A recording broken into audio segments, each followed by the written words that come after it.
California Governor Gavin Newsom is almost certain to face a recall election this year. That's after the state verified more than 1.5 million signatures on the recall petition. In a state that's home to nearly 40 million people, 1.5 isn't a lot. In fact, of the 19 states that allow voters to recall their governor, California's threshold is the lowest. You only need 12% of voter turnout in the last election, and you have 160 days to gather those signatures. As a comparison, Wisconsin, 2012, had a recall against Scott Walker. There they had 60 days to gather the signatures of 25% of voters. That is obviously more than double of voter turnout. But Newsom's opponents weren't able to reach that low threshold the other 5 times they've tried to recall him. And this 6th attempt, started by an ex-cop, was going pretty much the same way. But what started as just another laundry list of conservative grievances got a boost from the pandemic, and people pissed about the governor's handling of it. And because of that same pandemic, a judge granted an extension, giving those pissed off people even more time to sign the petition. And Newsom didn't win himself any friends with facepalm moments, like breaking his own COVID rules by attending the birthday dinner of a lobbyist at a fancy Napa Valley restaurant.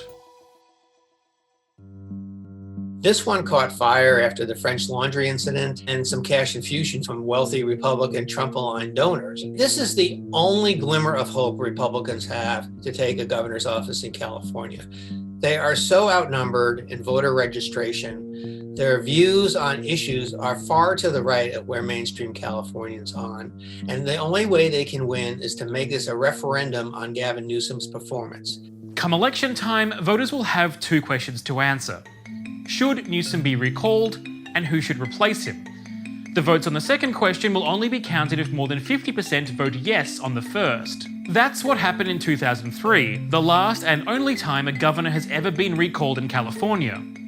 Nearly half of voters chose to replace Democratic Governor Gray Davis with celebrity Republican Arnold Schwarzenegger. Which doesn't seem half as ridiculous today as it did back then, considering everything. Schwarzenegger had to beat 134 candidates, but just because celebrities were involved doesn't mean the race wasn't being taken seriously. It's time for Who Wants to Be Governor of California? The debating game! And the 2021 recall has its first celebrity, Caitlyn Jenner. California needs a disruptor, a compassionate disruptor. If you want to run for governor in a California recall election, don't worry, it's not just a hobby for the 1%.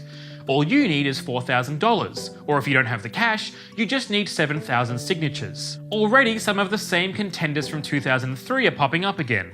There's 80s LA Billboard icon Angeline, who has a surprisingly diverse platform. How many people have been hit with an unfair tax bill that landed them on the street? We need to prevent that. There's going to be an annual masquerade ball. Former porn star Mary Carey is running again, with plenty of innuendo. This time I'm more experienced, and I am not going to take this position laying down. I am ready to be on top. Get it? Sex. But there are more traditional Republican candidates in the running. A former San Diego mayor, a former congressman, and a businessman who lost to Newsom in 2018 by the largest margin in a governor's race in decades. But don't worry, he's making up for it now with, let me see here, a 1,000-pound live bear. I'm not a pretty boy, although my wife thinks I'm okay. Right now, no Democrats have announced they're running, and it'll probably stay that way. If I was a betting person, I'd bet that the governor will win easily. But there's too many things that can happen, too many other wild cards that can play a major factor in determining whether he's successful or not. We live in a state where crazy things can happen at any time, particularly natural disasters. We could have earthquakes, wildfires, and a drought this year. So while it looks like this is Newsom's race to lose, all it could take is an act of God or another ill-advised dinner reservation to put him in jeopardy. And if he loses on the first question, it's anyone's game. Newsom is facing this binary choice of yes or no, but the replacements are just whoever wins first. Newsom could get 49% of the vote, and the replacement could get 40% of the vote. Newsom could get millions of votes more than his replacement and still lose.